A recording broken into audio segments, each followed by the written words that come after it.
All women are different, but they are all women. This video is androcentric from a men's point of view and is presented as opinion, commentary, and debate. Expressing opinions is not violence. These are ideas to challenge, question, and argue in public, because classical liberalism relies on the First Amendment for its dialectic. If you are a feminist, then consider this. If patriarchy truly existed as claimed, feminism could not. And if all men are trash and women are equal to men, then what are we to conclude? Women will die for their children, men will die for their wives and children, and God chose to die for all mankind. Authority rolls up with responsibility. If this framing of facts offends you, click off to a cute cat video. Proceeding further will expose you to gamma bias and criticism directed at ideas, claims, institutions, not at any individual's virtue or dignity. Our method follows the 7 liberal arts: the trivium, grammar, logic, rhetoric, and the quadrivium, arithmetic, geometry, music, and astronomy. If this framework is not for you, feel free to exit now. It's no disgrace. Women are wonderful. God bless America. Men are great. Women and power.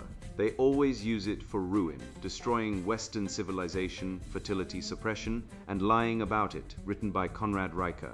Available now, links in description. The Manhood Test, How Feminist Lies, Fake Science, and Female Manipulation Are Failing You, and What Schopenhauer, Sparta, and Hard Truths Can Save.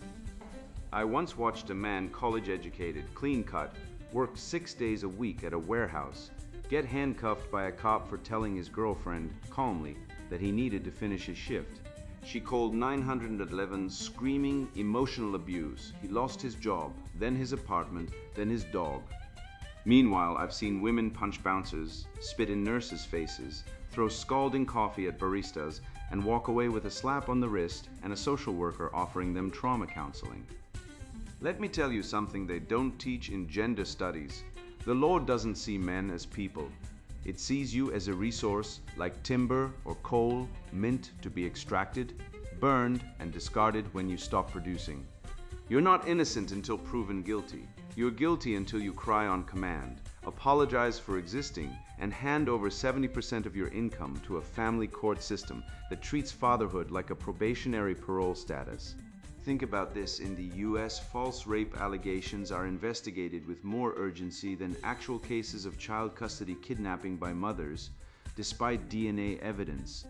The Centers for Disease Control quietly admits that men attempt suicide 3.5 times more often than women and succeed 4 times more often, and yet every mental health campaign targets male strength as the problem. They don't ask why men are drowning, they just keep throwing feminist anchors into the water. Women abort over 60 million male fetuses globally every year, not because of deformity, but because they prefer girls. In China and India, sex-selective abortion has created tens of millions of missing man ghosts in a demographic war no one will name. And yet when a man dares say, maybe women aren't angels, he's labeled a misogynist. As if hating something that's been given every legal privilege, social sympathy, and emotional veto is even possible. It's like calling a slaveholder oppressed by his whip.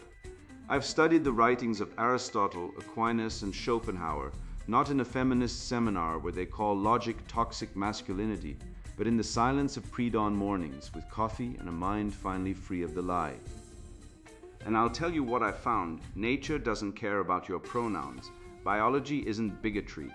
The female pelvis is shaped for childbirth, the male for lifting, protecting, enduring. To deny this is to deny gravity. Feminists scream about patriarchy while using it to crush men under alimony, parental alienation, and the silent genocide of fatherlessness. 85% of children in state care come from fatherless homes. They weaponize empathy to demand male self-immolation, then call it equality. But when a woman spills wine on her dress and melts down because you say, just wash it, and you spend 45 minutes brainstorming dry cleaners, stain removers, and fashion alternatives, that's not empathy. That's Stockholm Syndrome with a manicure. The lie of heteronormativity, how feminist academia weaponized language to destroy natural order. The truth is offensive to those who live in lies. Arthur Schopenhauer, who let's be honest, never had to endure a gender studies seminar where a 23-year-old teaching assistant lectured me on how my penis was a social construct. But I did, and I laughed. Not because it was funny, though. It was like watching a squirrel try to powerlift. But because I knew deep in my marrow that the moment someone tells you your biology is oppression, you're in a cult. And not just any cult, a Nietzschean death cult masquerading as intellectualism, where resentment is dressed up as revolution, and the weak declare the strong immoral simply for existing. Michael Warner, that wet academic rag of a man, coined heteronormativity in 1993, not to illuminate truth, but to poison the well. His essay, Fear of Flying, isn't critique. It's ressentiment, pure and simple. The sour, envious whine of those who cannot master themselves, projecting their inadequacy onto nature itself. He fears the flying because he's earthbound, tethered by envy, and so he drags masculinity down into the mud, calling it oppressive because he lacks the will to rise. Let's cut through the noise. Heteronormativity is not a theory, it's a weapon. A linguistic dagger forged in the Ivy League cauldrons of Columbia and Harvard, where gender studies departments operate like secret societies dedicated to dismantling male strength, fatherhood, and single-sex spaces, because nothing terrifies the feminist mind more than men gathering freely, unmonitored, teaching boys how to be men. They've outlawed fatherhood initiatives in schools, torn down male mentorship under the guise of inclusion, and replaced them with emotional literacy circles led by weeping lesbian professors who've never changed a diaper but feel entitled to lecture on toxic masculinity. And why? Because 78% of gender studies faculty identify as lesbian, bisexual, or queer, according to the 2022 NAS survey. Let that fact resonate. Nearly 4 out of 5 experts in this field have a personal stake in discrediting straight male bonds. That's not academic inquiry, that's a support network with funding. It's like letting foxes design the henhouse security system and then calling it predator awareness training. They say heteronormativity is a social construct. Fine then, so is childbirth, so is menstruation. So is the fact that men, on average, have 40% more muscle mass than women, something no feminist ever deconstructs when they want a man to lift their sofa. But let a man suggest that men and women are biologically different in ways beyond genitals, and suddenly you're a fascist. The hypocrisy is so thick you could chip it off with a chisel. They'll scream about deconstructing norms while relying on those very norms to survive. They use male-built infrastructure, male-invented medicine, male-patrolled streets, all while teaching their students that masculinity is a disease. It's like burning down the hospital while demanding surgery. And don't mistake this for equality. It's revenge dressed as justice.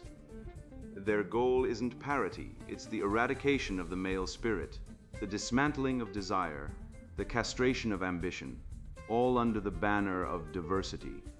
Nature laughs at their delusions. Aristotle knew what these clowns forgot. Teleology. Things have purposes. Eyes are for seeing. Hearts are for pumping blood.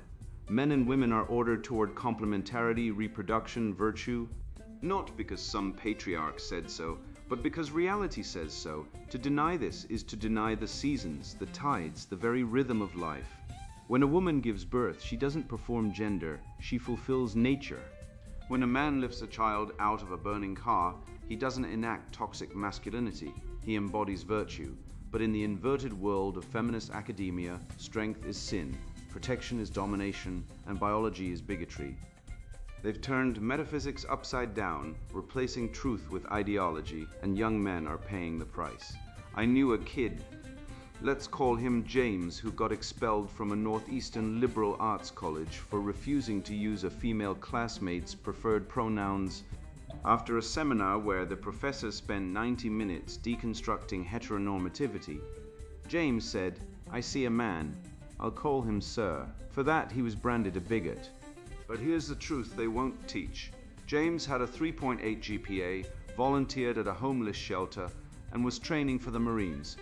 The woman he misgendered. Arrested twice for disorderly conduct, failed 3 classes, and filed a Title IX complaint because someone looked at her funny, who's really unfit. The system protects the destructive and punishes the virtuous. That's not education, that's indoctrination. Schopenhauer was right. The world is will and representation. The denial of sexual dimorphism isn't ignorance, it's willful illusion. It's the ego's last gasp against reality. A tantrum thrown by those who hate the natural hierarchy because they can't dominate it. They'd rather burn down the temple than admit that some are born to lead, to build, to protect. And make no mistake, this isn't about pronouns or bathrooms, it's about power.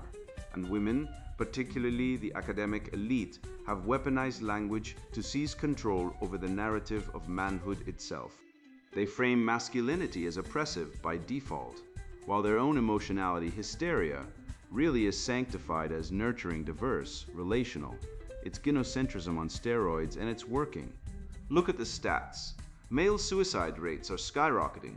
Family courts routinely strip fathers of their children. 80% custody goes to mothers, even when unfit. Fertility is collapsing, down 28% since 2007, and 25% of men aged 25 to 34 have never had sex. Meanwhile, women abort 92 million babies since Roe v. Wade lie about paternity, cuckoldry rate, 1 in 10 births, and dominate victimhood narratives while controlling 70% of university humanities departments. This isn't equality, this is conquest. So what's the remedy? Not more therapy, not more diversity training, natural philosophy. Teach boys Aristotle's biology, Aquinas' metaphysics, the Stoic virtues. Let them learn that nature has order, that man has purpose, that strength is good when guided by wisdom. Immunize them against the poison before it seeps in. Because the alternative is spiritual castration, men raised to believe their instincts are crimes, their desires are pathologies, their existence a burden. That's not liberation, that's slavery with a progress sticker. And I say this not out of anger, but out of love for the West, for truth, for the boys who deserve better than this feminist fever dream. The living spirit of Western civilization, the one that built cathedrals, split the atom, and landed on the moon, was forged by men who knew their nature and embraced it, not by whimpering academics who want to erase it. So stand up, speak true. Refuse the lie, because when you call a spade, the whole rotten system trembles. I once believed that love meant being useful, that if I could fix the leaky faucet, plan the vacation, and debug her existential angst with cold logic, I'd earn not just gratitude, but genuine connection. But the truth hit me like a shovel to the spine during a late-night argument about nail polish colors. There I was, earnestly listing 5 options. What about a deep burgundy or metallic silver, maybe amber? Glitter gradient, matte black, only to be met with cold silence. Then you just don't listen. That's when I realized there was no right answer. The problem wasn't the polish, it was me. My competence wasn't desired, it was threatening, because in the genocentric playbook, a man's value isn't in his mind, but in his surrender. And so began my descent into the rabbit hole of emotional parasitism, where solutions aren't solutions, they're sacrificial offerings on the altar of female validation. The 5 solution test, feminine manipulation disguised as emotional intelligence. You spilled wine on your dress? I've got 3 solutions: dry cleaning, vinegar dab, or burn it and buy a new one. You're such a man, you don't get me at all. This, gentlemen, is not a relationship. This is emotional jujitsu, a sleight of hand where women transmute male competence into emotional failure, not because they want resolution, but because they want power. I watched a man once spend 20 minutes brainstorming existential fixes for a coffee stain his girlfriend had already wiped off. Why? Because she didn't need a solution, she needed a sacrifice.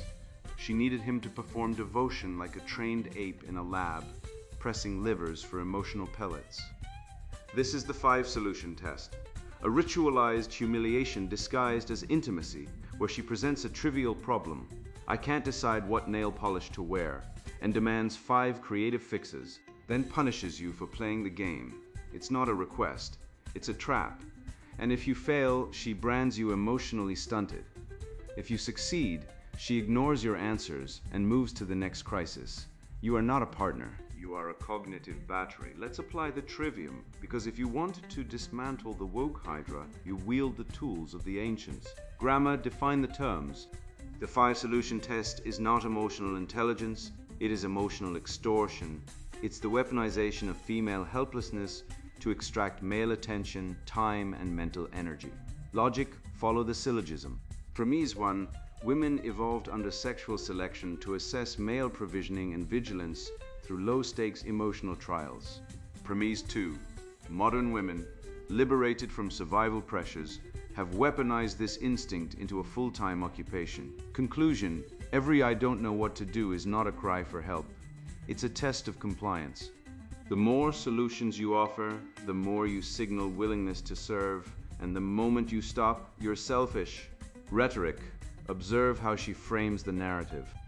You don't listen. You're not present.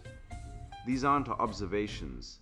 They're guilt-laden accusations designed to trigger your chivalric conditioning. She's not upset about the wine stain. She's upset that you didn't kneel long enough. This isn't love. This is mate evaluation, a term coined by evolutionary psychologist Dr. David Buss, who documented how women subconsciously test male commitment through manufactured crises. In one study, women were more attracted to men who offered elaborate solutions to trivial problems even when the solutions were impractical. Why? Because the effort signals investment. This isn't about results. It's about servitude. And men, like Pavlov's dogs, drool for the dopamine hit of fixing things. But here's the rub. Men solve problems to end them. Women often solve problems to prolong them because drama is currency. Drama extracts attention. Attention is control. Control is power. The modern woman doesn't want a hero. She wants a servant who believes he's a hero. And the 5-solution test is her litmus paper. Consider the Reddit AITA thread where a woman spilled wine on her dress and berated her boyfriend for saying, "Just wash the shirt." She accused him of emotional detachment. Emotional detachment. As if recommending a practical solution to a minor laundry issue is a war crime. Meanwhile, in family court, men lose custody at 70% rates. Fathers are arrested for commenting on Facebook at 3 times the rate of women. Male suicide is 4 times higher than female. But no, when a man suggests washing a shirt, he's the one with the emotional problem. The cognitive dissonance is so thick, you could build a cathedral out of it. These women aren't seeking solutions, they're seeking submission. They want you to suffer with them, not save them. Because if you solve it, you steal their victimhood, and victimhood is their power source. This is not new. It's Victorian hysteria, repackaged in yoga pants. In the 19th century, women were diagnosed with hysteria for complaining, fainting, or refusing sex conditions that mysteriously disappeared when men refused to comply with their demands. Doctors prescribed bed rest, isolation, and genital massage. Yes, really. This was the treatment for hysteria. Today, same game, new jargon. Emotional intelligence, vulnerability, needs met. It's all code for serve me or you're broken. The female psyche, unchecked by natural selection or consequence, has metastasized into a parasite of male cognition. I call it emotional parasitism. The tendency of some women to feed off male problem-solving labor while contributing none. They don't want equality, they want feudalism with better lighting. And let's talk about the elephant in the room, cuckoldry. Studies show that up to 30% of men are raising children that aren't genetically theirs, children who carry the genes of other men, while these men pay child support, lose custody battles, and are vilified for questioning paternity. Meanwhile, women abort 50 million fetuses annually worldwide, many for convenience, many to punish men, many because motherhood is seen as a prison sentence. Yet when a man suggests washing a wine-stained dress, he's the one labeled toxic. The hypocrisy isn't just staggering, it's engineered. It's designed to keep men docile, guilty, and financially enslaved. And the 5-solution test is the training wheels for this system. It teaches men to equate love with self-annihilation. The remedy, solution sovereignty. You offer advice only when explicitly asked and never under emotional duress. You say, "I'll help when you're calm." You refuse to play the game. You walk away from the guilt trips. You recognize that every "I don't know what to do" is not a plea, it's a power play. You reclaim your mind, and when she throws the tantrum, you don't fix. You observe, you say, you're not helpless. You're testing, and then you do nothing. Silence is your sword, because the moment you stop feeding the beast, it starves. And when it dies, you'll see her for what she is, not a victim, but a predator in a floral dress. I saw that clip and felt something cold crawl up my spine, not because of the violence, but because of the silence that followed. It wasn't just indifference, it was complicity. A woman commits a brutal assault, and the system folds like cheap cardboard, muttering excuses like motherhood and stress, while a man breathes wrong near a passed-out girl and becomes the most hated person in America. That moment wasn't an outlier, it was a revelation. I realized we don't live under the rule of law. We live under gynocentric legal immunity, a rigged game where the female body is sacred, even when it's weaponized, and the male body is disposable, even when it's defending order. Everything I thought I knew about justice collapsed, and so I began digging into court records, sentencing data, historical precedents, and what I found wasn't just bias, it was doctrine. It was design, it was the slow, silent war on men dressed up as compassion. The incarceration double standard, how the law enshrines female privilege and male disposability. The law, in its majestic equality, forbids the rich as well as the poor to sleep under bridges, to beg in the streets, and to steal bread. Anatole France. But let's be honest, comrade, the law doesn't just forbid the poor and rich equally. It treats men and women like they're from different species, one of which it seems hell-bent on preserving at all costs. Even when that species is wielding a knife, a syringe, or a keyboard loaded with defamation. I once watched a YouTube clip of a woman in Florida, middle-aged, 2 kids, worked at a Dollar General, slam a male store security guard's head into a counter, scream obscenities, and kick him in the ribs while he was down. Felony assault. Actual blood. Hospital visit. She got probation. No jail time. She's a mother, the prosecutor said, shrugging like it was a get-out-of-jail-free card written into the Constitution. Meanwhile, Brock Turner, the Stanford swimmer, got 6 months in county jail for sexual assault, and the entire progressive universe detonated in righteous feminist fury. 6 months. They called it a slap on the wrist, painted him as a symbol of male privilege, marched, protested, cried into microphones. But when a woman nearly kills a man because he asked her to stop shoplifting, silence. Not a peep from the Me Too machine, not a single virtue signal from the New York Times. Because female violence doesn't fit the narrative, it shatters it. And so it is erased, excused, or explained away with buzzwords like trauma, hormones, or she's just a mom. Christina Hoff Sommers was right. The war on men is quiet, bureaucratic, and devastating. It doesn't come with torches and pitchforks. It comes with sentencing guidelines, judicial discretion, and the soft bigotry of lowered expectations for women. The justice system isn't broken. It's functioning exactly as designed, to protect the reproductive vessel at all costs. Why? Because evolution doesn't care about fairness. It cares about reproduction. Women are biologically rare, the bottleneck of human continuation. So society, like a mad algorithm optimized over millennia, instinctively shields fertile women, even when they're evil, even when they're violent, even when they're liars. Men were the cannon fodder, the backup generators. The ones you discard when the power fails. You think that's hyperbole. Look at the US. Department of Justice data from 2021, men receive 63% longer sentences than women for identical crimes, even when you control for prior record, age, and severity. 63%. That's not a gap, that's a chasm. A man touches a woman's shoulder during a heated argument and gets 3 years in prison.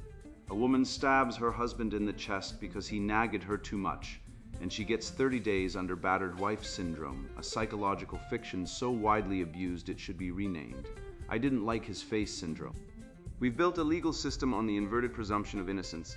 Men are guilty until they prove they're soft, compliant, emotionally expressive, and non-threatening. Women, they're innocent until proven serial killers, and even then, we hesitate.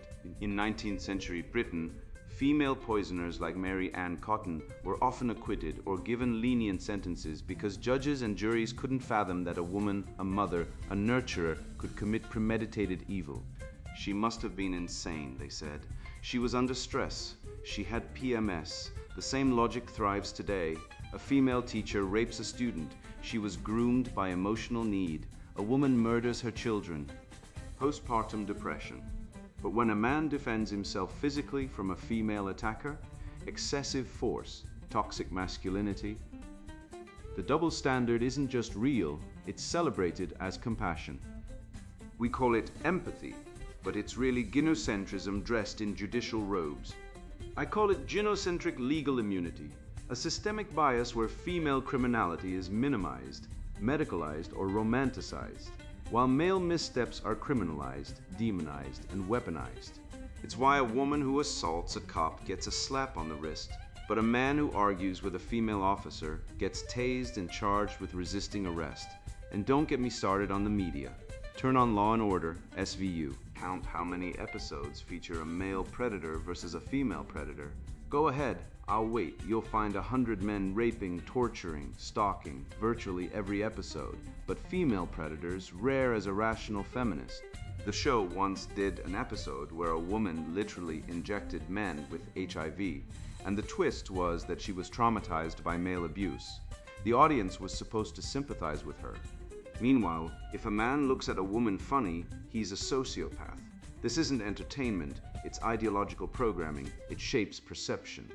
It normalizes the idea that men are walking threats and women are perpetual victims, even when reality screams otherwise. The truth is buried under layers of feminist dogma, cultural Marxism, and emotional blackmail. But here's the truth bomb. Women commit 38% of domestic violence in heterosexual relationships, CDC, National Intimate Partner, and Sexual Violence Survey, yet they receive 93% of protective orders. 93. How? Because the system assumes men are always the aggressors. It's not justice, it's gender-based profiling, and it's destroying men, families, and the rule of law. So, what's the remedy? Restore juridical masculinity. Appoint male majority sentencing review boards. Demand statistical transparency. Audit judges for gender bias. Expose the feminist indoctrination in law schools where future prosecutors are taught that patriarchy is the root of crime, not individual pathology. Bring back the old Western ideal, justice as blind, impartial, and brutally fair. Not fair in the woke sense, where fairness means handing women a loaded dice, but fair in the Aristotelian sense, giving each person what they deserve, not what their gender entitles them to. We need men to wake up, not whine, to stop begging for scraps of dignity and start demanding parity. Because if we don't, the gynocentric machine will keep churning, locking up fathers for child support arrears while letting female abusers walk free, jailing men for verbal disputes while excusing women who burn down houses. This isn't justice, it's institutionalized betrayal. And the only way to stop it is to name it, shame it, and dismantle it brick by bureaucratic brick. You think she wanted a weekend in the woods? No, she wanted control. She wanted proof he'd kneel at the altar of her emotion before the throne of his ambition. This isn't love. This isn't even dysfunction. This is war, a quiet, smiling war waged in candlelit whispers and passive-aggressive calendars, where a man's routine is treated not as sacred discipline, but as an obstacle to her emotional dominance. And it's happening everywhere, from Silicon Valley to suburban garages. Because modern womanhood has been weaponized into a form of psychological sabotage disguised as intimacy. The routine test, how modern women sabotage male stability to enforce dependence. Routine is the scaffold of greatness, said Samuel Johnson. And if you've ever seen a man with a schedule tighter than a Swiss watch and a life more productive than a Tesla factory, you know it's true. I once watched a friend, let's call him Marcus, lose his entire empire over a yoga retreat. Not because he didn't do yoga, but because his girlfriend, a self-styled spiritual influencer, scheduled a sacred connection journey during his final pitch week to investors. When he said, "I can't go, the presentation is in 2 days," she didn't argue. She cried, not the soft, empathetic kind, The volcanic, guilt-inducing tear flood that drowns reason and drowns men. Marcus caved, he went. The pitch flopped, the startup folded, and she posted on Instagram, "When love calls, you answer." Love? No. This was the routine test, a covert psychological ambush disguised as romance, and she passed with flying colors because he failed. You see, women don't test men for courage, intelligence, or loyalty, the way a Spartan mother would hand her son a shield and say with it or on it. No, modern women test men for availability, whether you'll abandon your gym, your code, your craft, your soul, just to soothe her momentary emotional turbulence. The Gottman Institute found that men with consistent, stable routines have a 40% lower divorce rate. Why? Because routine is not just habit, it's character. It signals reliability, self-mastery, and the ability to build something lasting. And that terrifies the modern hypergamous female psyche, which evolved not to seek greatness, but to seek investment, not admiration, not awe, attention. And if you're too stable, too productive, too independent, she can't control you, so she runs the routine test. Will you cancel your Saturday sparring session to watch me paint my toenails? If you do, she wins. If you don't, you're emotionally unavailable, a label so weaponized it should be classified as a war crime. Look at Elon Musk, arguably the most productive man of our age. His relationships read like a casualty list. Amber Heard, Grimes, the model who wanted to name her child X-Dividide of I-12 as if she were naming a startup in a dystopian tech cult. Each of them brought turmoil into his life during pivotal times. Grimes insisted he go on a spiritual cleanse right in the middle of a critical SpaceX launch cycle. Amber Heard? She didn't just empty his bank account, she turned the courtroom, the media, and her tears into weapons, painting a man who builds rockets as a monster. Why? Because men who achieve at a high level threaten the gynocentric order. Their daily habits are impenetrable. Their results speak for themselves. And so the woman, shaped by years of messaging that treats emotional manipulation as depth, sees not brilliance, but a challenge. She doesn't seek to build alongside you. She aims to dismantle you so she can reshape you into her ideal, gentler, slower, compliant. This isn't new, it's evolutionary. Women evolved to seek high investment males, providers, protectors, warriors, but in the age of state handouts, no-fault divorce, and social media fame, that instinct has mutated into a predatory game of destabilization. She doesn't need you to hunt mammoths anymore, she needs you to hurt. So she schedules the romantic getaway during your bodybuilding competition prep, and when you say no, she gaslights you. You care more about your abs than me. That's not love, that's coercion. That's the logical trap. Routine, predictability, security, female boredom, chaos injection, demand for reassurance. It's a cycle as old as Eve, but now amplified by feminist ideology that frames male discipline as toxic productivity and female emotional volatility as vulnerability. Contrast that with Sparta. Spartan men trained relentlessly. They slept on hard floors, fought in phalanxes, endured agony for the sake of the polis. And Spartan women, they didn't cry when their men missed dinner. They handed them their shields and said, "Come back with it or on it." No guilt trips, no tantrums, no you're not present. They respected strength because they needed it. Today, women don't respect strength, they fear it. So they dismantle it, slowly, silently, through what I call routine erosion, the death by 1,000 paper cuts. Can we talk now? Why are you always working out? You're obsessed with success. Each question is a chisel, chipping away at the marble of your discipline until all that's left is a puddle of emotional mush, begging for validation.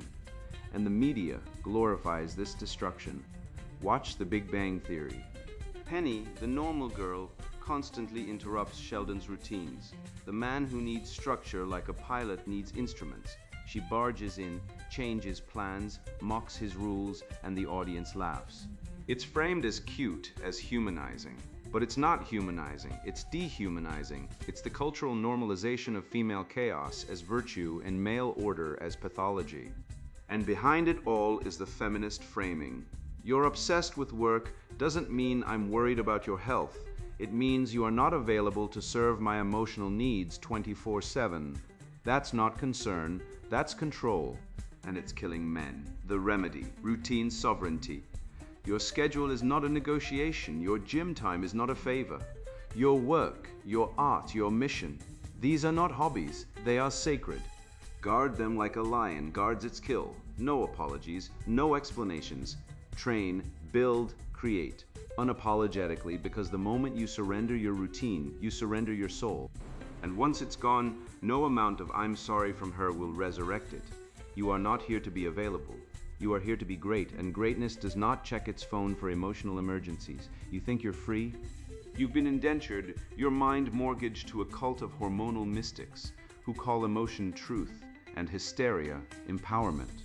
You've been told that loving a woman means solving her coffee stain crisis like a knight-errant fetching a damsel's lost thimble. You've been jailed longer for touching a shoulder than she was for stabbing a husband, and yet you still fund her abortion with your taxes while your kids' support payments pile up like war reparations. Wake up. The system isn't broken. It's working exactly as designed. For 50 years, the feminist state has run a Ponzi scheme on masculinity, selling men the lie that self-abasement is virtue. And like every Ponzi scheme, it collapses when the victims stop believing. Well, brother, the pyramid is cracking. I've watched men crumble under the weight of gynocentric guilt, apologizing for their strength like it's a birth defect. I've seen fathers sob in family courts, while the woman who lied, cheated, and weaponized children walks off with the house, the dog, and 60% of his paycheck, all because the law treats men like disposable drones, not human beings. The data is a war crime. 80% of suicides are men, yet not 1 penny of the 10 billion spent annually on mental health targets male-specific despair. Meanwhile, women abort 50 million unborn sons worldwide every decade, and we're told it's reproductive freedom. Try freedom when your sperm counts are collapsing thanks to estrogen-laced water. But never mind, your only job is to smile, pay, and shut up. But here's the forbidden truth they've spent centuries burying. You are not the problem. The world doesn't need more toxic masculinity workshops. It needs fewer women weaponizing tears like improvised explosive devices. It doesn't need gender studies, it needs Aristotle. It doesn't need emotional intelligence tests from women who'd rather gossip than fix a flat tire. It needs men who know that virtue is strength under discipline. You don't need to change, the world does. Stop bending, stop serving, stop letting women test your loyalty like lab rats in a Skinner box of emotional sadism. Train your body, master your craft, build something that lasts, because when the lights go out and the system finally eats itself, you'll be the one holding the flame. And now the sponsored book introduction, Women and Power. They always use it for ruin, destroying Western civilization, fertility suppression, and lying about it. I spent years trying to understand why the world feels like it's rotting from the inside. It wasn't until I stopped listening to the noise, the lectures, the slogans, the guilt trips, and started watching behavior that the patterns snapped into focus. I watched women climb into every position of power and then dismantle the institutions that lifted them. I watched them abort children at industrial scale, then lie about it, then demand men pay for their choices.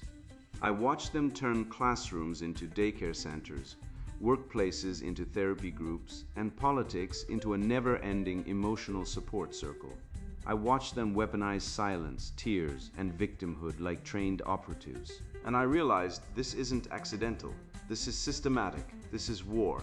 You're not supposed to see it. The narrative is sealed shut. Speak up and you're labeled a misogynist, a bigot, a dangerous man.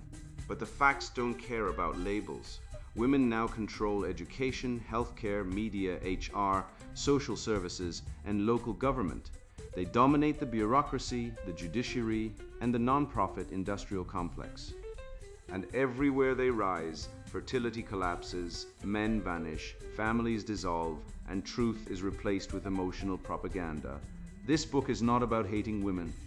It's about understanding what happens when female nature, unchecked, unchallenged, unexamined, takes the wheel of civilization and drives it off a cliff. This book is for men who are awake. Men who see the destruction but can't explain it. Men who've been accused of being toxic just for existing, for providing, for speaking honestly. If you're tired of being shamed for your biology, demonized for your ambition, or erased from your own children's lives, this book is your weapon. It's for men who love logic, who respect truth, who still believe in beauty and honor, men who refuse to apologize for being male in a world that treats masculinity as a disease. If you're a woman who believes in equality, who values fatherhood, who wants strong families and a stable future, you might still benefit from this book. But if you're a woman who thinks men are the problem, that patriarchy is to blame, that your feelings are more valid than facts, close this book. Now walk away. Go write a poem, join a support group. This truth will not comfort you. It will shatter you, and I won't apologize for that. The same goes for any man who's still trapped in the lie, who thinks feminism is about fairness, who believes wokeness is justice, who thinks emotional manipulation is dialogue. You're not ready. And if you read on, you'll only rage, you'll miss the point, you'll die on the wrong hill. Don't waste your time, don't waste mine. Inside these pages, you'll learn how fertility suppression isn't a personal choice. It's a political act, a demographic weapon used to force dependency on the state and erase male legacy. You'll see how the maternal instinct, when repressed, mutates into collectivism, equity, and infantilization, turning society into a nursery where men are cast as predators and women as eternal victims. You'll trace how BPD traits, emotional volatility, black and white thinking, gossip shame rally cycles, operate at scale in female-led movements. You'll understand why DEI is just maternal tyranny dressed up as justice. You'll see how schools have been feminized to break boys, how media is controlled by women to control perception, how consumer debt is fueled by female spending patterns while men foot the bill. This is not theory. This is autopsy. I've studied the data, mapped the behaviors, followed the money, and interviewed men who've lost everything, their kids, their careers, their dignity, to this system. I've seen how women use tears as control, silence as punishment, and victimhood as power. I've documented how they lie about not having children, blaming men, economy, climate, while actively choosing barrenness and luxury. I've exposed how they dominate public sector jobs, vote themselves benefits, and create policies that punish men for being men. And I've traced it all back to a single truth. When women gain unopposed power, civilization decays, not because they're evil, but because their nature, when divorced from balance, is inherently destabilizing. If you want to survive what's coming, if you want to rebuild what's been destroyed, if you want to father children who inherit something better than debt and decay, you need this book. It's not easy, it's not kind. But it's true. And truth is the only thing that can set you free. Women and power. They always use it for ruin, destroying Western civilization. Fertility suppression and lying about it. Written by Conrad Riker. Buy now, links in description.